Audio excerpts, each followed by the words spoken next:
ధాన్యం కొనుగోళ్లకు ఏర్పాట్లు అక్టోబర్ మొదటి వారం నుంచి మొదలు. గత ఏడాది కంటే 1193 కేంద్రాల అదనం.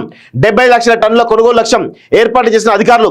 కొనుగోలు కేంద్రాల్లో మౌలిక సదుపాయాల కల్పన, విడతల వారీగా కేంద్రాల ప్రారంభం, ఫిర్యాదులు వచ్చిన వెంటనే స్పందించేలా చర్యలు అంటూ చూస్తా ఉన్నాం. సో ఈ మొన్ననే కదా యూరియా ఇష్యూ అయింది, గతంలో కూడా ఈ ధాన్య సేకరణ సంబంధించి ఇష్యూ అయింది. సో ఇప్పుడు ప్రభుత్వం కొంత గాడిన పడ్డట్టుగా అర్థమవుతా ఉంది. ఎందుకంటే వీళ్ళుగా ముందే అన్ని కేంద్రాలలో మొత్తం ఫెసిలిటీస్ పెట్టడానికి ప్రయత్నం చేస్తున్నట్టుగా తెలుస్తా ఉంది. నిజంగా ఇది అప్రిషియేట్ చేయాలి. ఎందుకంటే ఇక ధాన్యం బయటకు వచ్చిన తర్వాత వాళ్ళు రోడ్ల మీద చేసిన తర్వాత రైతులు ఇబ్బంది పడేదాకా చూసి అప్పుడు కేంద్రాలు ఏర్పాటు చేసే ప్రయత్నం చేస్తూ ఉంటారు గతం జనరల్గా. సో ఇప్పుడు ఏంటంటే కొంచెం ముందుగానే చేస్తా ఉన్నారు. ఎందుకంటే ఇప్పుడు పుసుక్కన ఈ కేంద్రాలు ఏర్పాటు చేయలేదు అనుకోండి, అక్కడ రైతుల దగ్గర పోయి ఇమీడియట్ గా ప్రభుత్వం మీద ప్రభుత్వం మీద విపరీతమైన నెగిటివ్ వస్తుంది. మేము కూడా చేస్తాం బరాబర్. సో ప్రభుత్వ చేతగాంతరని ప్రజలకు వివరిస్తాం. సో అలా కాకుండా ముందే జాగ్రత్త పడుతున్నారు. అంటే ఒళ్ళు దగ్గర పెట్టుకొని పనిచేస్తున్నట్టుగా తెలుస్తుంది, ఒళ్ళు దగ్గర పెట్టుకొని పనిచేస్తున్నట్టుగా అర్థమవుతుంది. రాష్ట్ర వ్యాప్తంగా 8332 కేంద్రాలను ఏర్పాటు చేస్తూ తెలుస్తా ఉంది. గతంలో కంటే దాదాపు 1190 అంటే 1200 కేంద్రాలు అదనంగా పెడుతున్నట్టుగా రాష్ట్ర ప్రభుత్వం చెప్పినట్టు చూస్తా ఉన్నాం. ఖరీఫ్ సీజన్ సంబంధించి ధాన్యం కొనుగోలు అక్టోబర్ మొదటి వారం నుంచే ప్రారంభం కానున్నది. వరి కోతలు ప్రారంభమైన నేపథ్యంలో ప్రభుత్వం కొనుగోలు కేంద్రాల ఏర్పాటుకు చర్యలు చేపట్టింది. సన్న ధాన్యం పండించిన రైతులకు ప్రభుత్వం బోనస్ అందించింది. గత ఏడాది మాదిరిగానే ఈసారి కూడా క్వింటాల్కు 500 చొప్పున బోనస్ ఇవ్వాలని నిర్ణయం తీసుకుంది.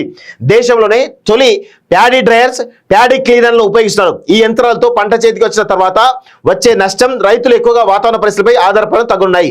ఈసారి 65.96 లక్షల ఎకరాల్లో సాగు అంటూ చూస్తా ఉన్నాం. సో రాష్ట్ర ప్రభుత్వం రైతులు పండించిన పంటను అమ్ముకునే సందర్భాల్లో ఇబ్బందులు పడకుండా పకడ్బందీగా మొత్తానికైతే రాష్ట్ర ప్రభుత్వం ప్రయత్నాలు చేస్తున్నట్టుగా తెలుస్తా ఉంది.